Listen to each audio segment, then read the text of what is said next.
नमस्कार दोस्तों, एक बार फिर से आप सभी का मैं बहुत बहुत स्वागत करता हूं। दोस्तों, उत्तर प्रदेश में ऐसा लग रहा है कि जाति देखकर, धर्म देखकर एनकाउंटर और बुलडोजर की कार्रवाई हो रही है। मंगेश यादव को जिस तरीके से मारा गया उसको लेकर सवाल खड़े हो रहे हैं।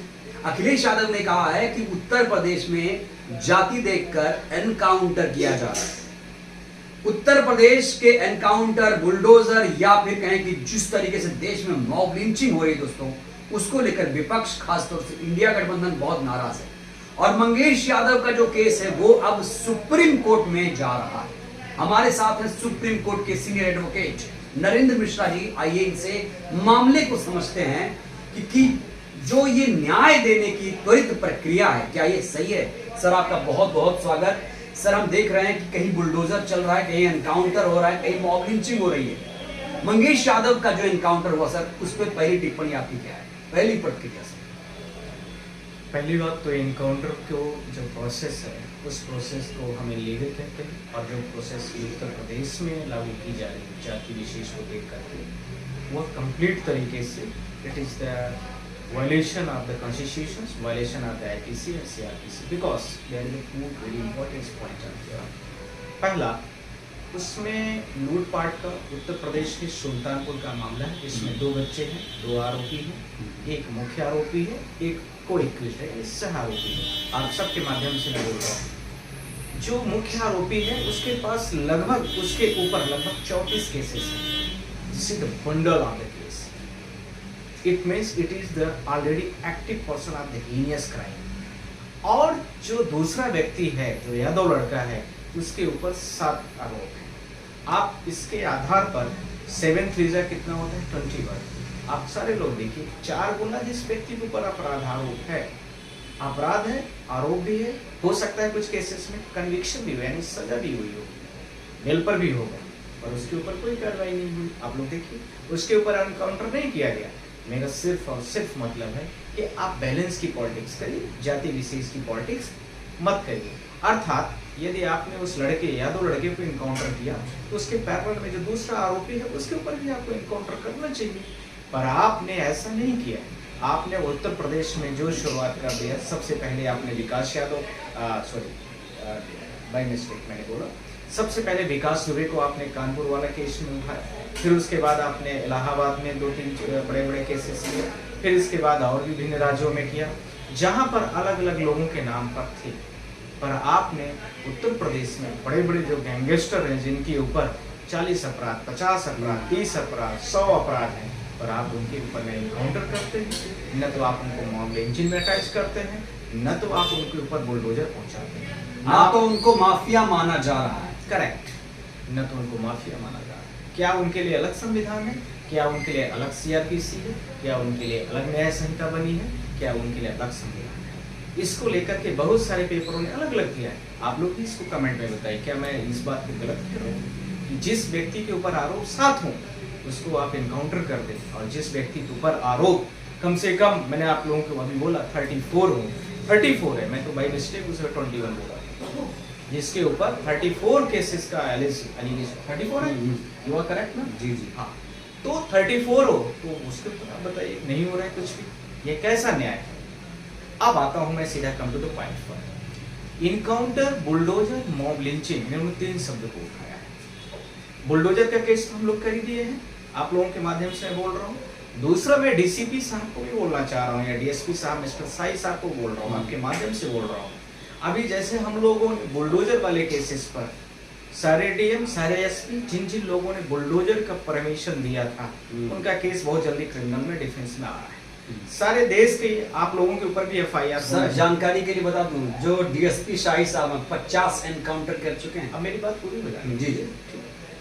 उसी के बीच में मैं बोल रहा हूँ कि जो आपने इनकाउंटरों की लिस्ट उत्तर प्रदेश ने शुरुआत किया है, क्योंकि बुलडोजर आपका बंद हो गया, तो आप जाति विशेष को टारगेट करना शुरू कर दिए, तो आप इनकाउंटर के भी आप लोगों के आएंगे, और आपको भी यही जवाब मिलेगा कोर्ट के माध्यम से। इस चीज़ के, चाहे शाही साहब हो, चाहे सिंह साहब हो, चाहे पंडित जी हो, कोई भी हो, पर नियम और जो कानून है, जो संविधान है, इसको लेकर के चलिए। इसको लेकर के कोई भी बराबरी यदि नहीं करेगा तो उसको संवैधानिक तरीके से हम लोग सुप्रीम कोर्ट में उसको लेके आएंगे। पर मॉब लिंचिंग और खासकर एनकाउंटर वाले जो केसेस अब बढ़ेंगे, क्योंकि बुलडोजर बंद हो गया। जी। कहीं बुलडोजर बाबा वाला जो फेमस नाम था वो भी खत्म, कहीं बुलडोजर मामा के नाम से फेमस था वो भी खत्म, कहीं बुलडोजर दादा के नाम से जो गुजरात में चलता था वो आप भी ये कह रहे खत्म। हैं बुलडोजर अब नहीं चलेगा? करेक्ट, बुलडोजर अब तो नहीं चलेगा। हमारा 17 तारीख से कोर्ट में पूरी सुनवाई है। तो मैं आप लोगों के माध्यम से बोलना चाहता हूँ कि जिस तरीके से उत्तर प्रदेश गवर्नमेंट शुरुआत कर रही है अब इनकाउंटर वाली, वो न करे,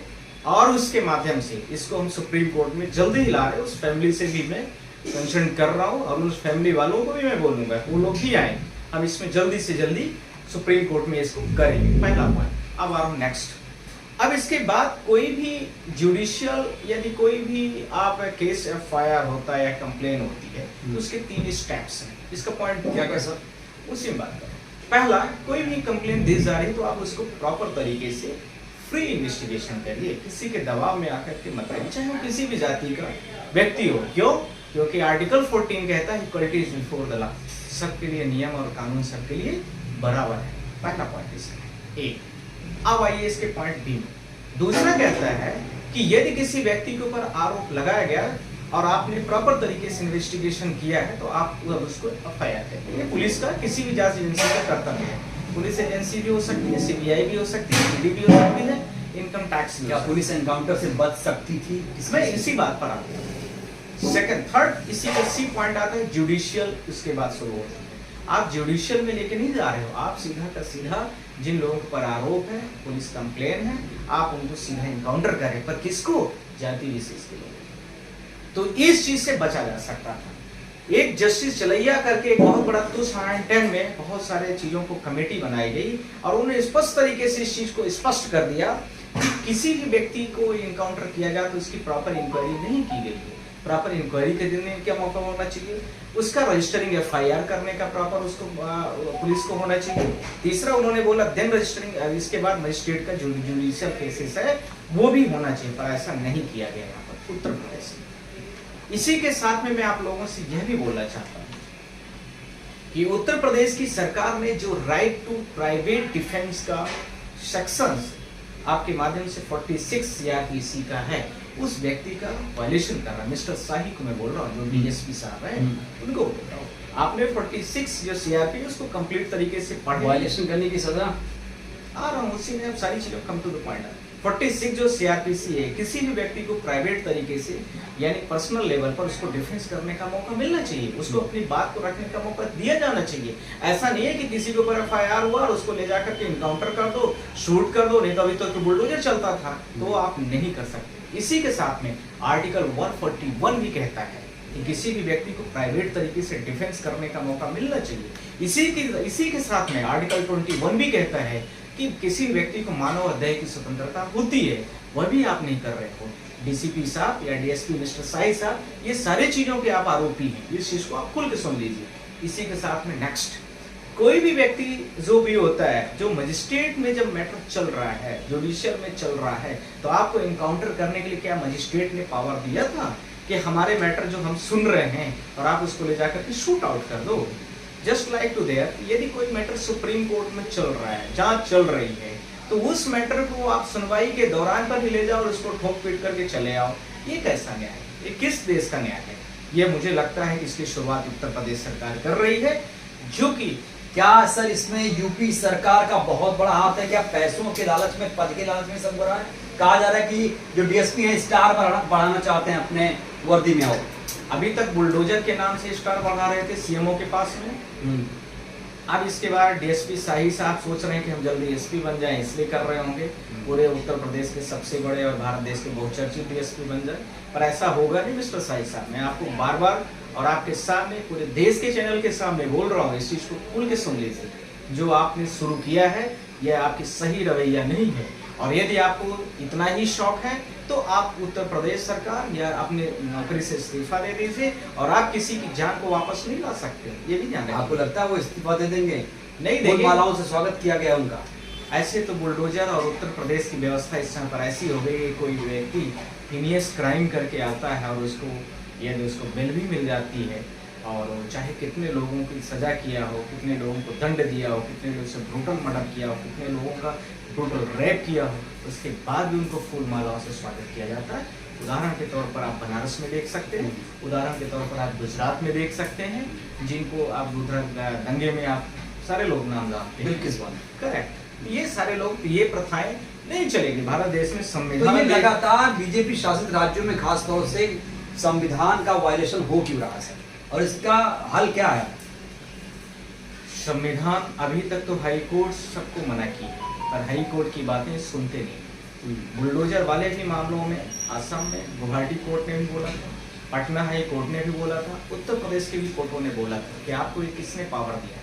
एसपीओ को भी बोला था और कोर्ट ने यह भी बोला था कि जिन लोग घर गिरा रहे हैं हम उन्हीं से रिकवरी करेंगे, पर ऐसा नहीं माना है लोगों ने। इसलिए हमें सुप्रीम कोर्ट में इस बात को रखने की अब जरूरत पड़ गई है, जो शाही जी शुरुआत कर रहे हैं। पर क्या सर सुप्रीम कोर्ट इस मामले से मतलब अनभिज्ञ है?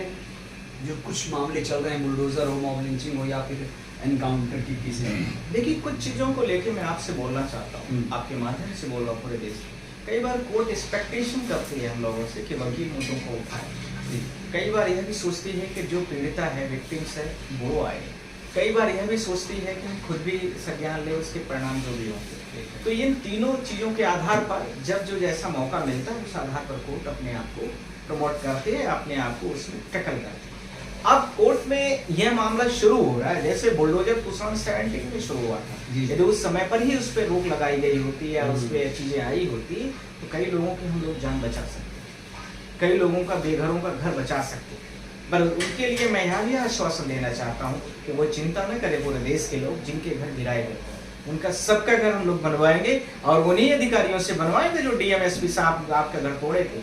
आप लोग खुल के सुन लेना, चाहे जो भी एसपी होगा, जो भी कलेक्टर रहा होगा, इस चीज को मॉब इसी के पैरेलल, इसी के जो उत्तर प्रदेश में इनकाउंटर हो रहा है वो एसपी साहब, साहनी साहब या उत्तर प्रदेश के जैसे और भी विभिन्न राज्यों में जो एसपी साहब या डीएसपी साहब कर रहे होंगे वो भी याद रखें, हम जल्दी ही इस पे कर रहे हैं। चलिए, थैंक यू। तो सर ने आश्वासन दे दिया है कि इस पूरे मामले को सुप्रीम कोर्ट में रखा जाएगा और जो जजेस हैं खास तौर से उनको बताया जाएगा कि ये केसेस यहाँ पर आ रहे हैं। और सर खास तौर से इसलिए जाने जाते हैं कि जो भी जनहित के मुद्दे हैं उसको वो उठाते हैं और जो बड़े बड़े जजेस हैं उनके सामने मामले को रखते हैं। अब ये मामला भी सुप्रीम कोर्ट में जा रहा है, देखते हैं जो भी आरोपी हैं, जो पुलिस वाले खास तौर से, उन पर क्या कार्रवाई होगी। बहरहाल इस वीडियो में इतना ही। इस वीडियो को लेकर आप लोगों की क्या प्रतिक्रिया दीजिएगा जरूर। धन्यवाद।